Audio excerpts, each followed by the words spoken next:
Welcome to the Casson & Keller website. My name is Jack Meehan, Chief Marketing Officer here at Casson & Keller.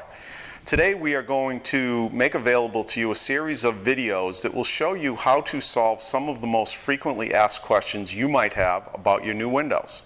Eric Murray, our Customer Service Manager, will walk you through some of these tips.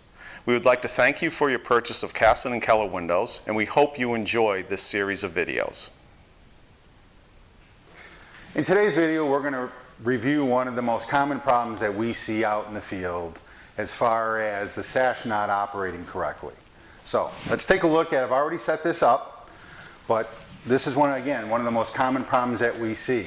You go to operate the sash, you pick on the lift rail, it will only go up an inch or down an inch, and you cannot get the sash to lock or open any further. We'll show you how to take care of this. It's real simple. First, go to the sash, go to your tilt latches. These are the two devices on either side of the window. Push them towards the center and lower the sash to the inside of the house. Take a hand, put it on either side of the sash, and then just lift the sash out of the opening. Take the sash, put it someplace where it's not going to slide or fall down.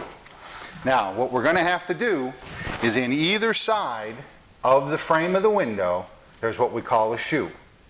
You're going to need a screwdriver, and you're going to take that screwdriver and put it into the little metal collar, I like to call it a horseshoe, that's in the bottom of the shoe. Now, as you can see, that horseshoe is in what we call the open position, almost like you could pour water into it.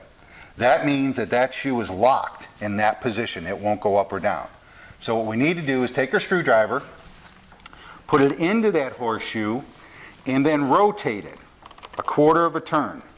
Now, as soon as you get rotated a quarter of a turn, here's one of those little tips. Hold on to the screwdriver, because that shoe is going to want to come up. Get it about 5 or 6 inches off the bottom of the sash, or the frame of the window, the sill of the window, and then rotate your screwdriver that quarter of a turn back. So now that little horseshoe is back in the open position.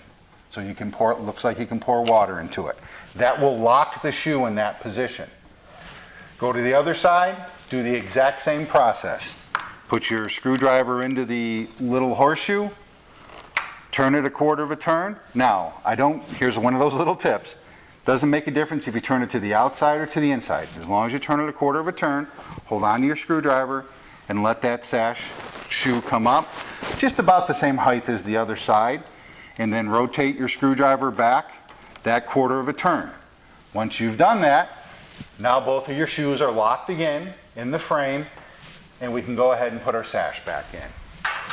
Real simple process here. Take the sash that you took out, and again, one of those little tips, make sure that the lift rail of the sash is towards the inside of the house, and then just lower your sash. You have your metal pins at the bottom of the sash. Make sure that those pins go all the way into those little metal horseshoes on either side of the frame. Push your sash down a little bit to make sure you're engaged. Lift your sash up, push it back in so the tilt latch is engaged. And again, one of those little steps, little tips. Take your sash lift rail, move the sash up and down. We know we're engaged. Go ahead, lower the sash and lock it. And that's how you replace the sash and fix the shoe so that the sash will operate.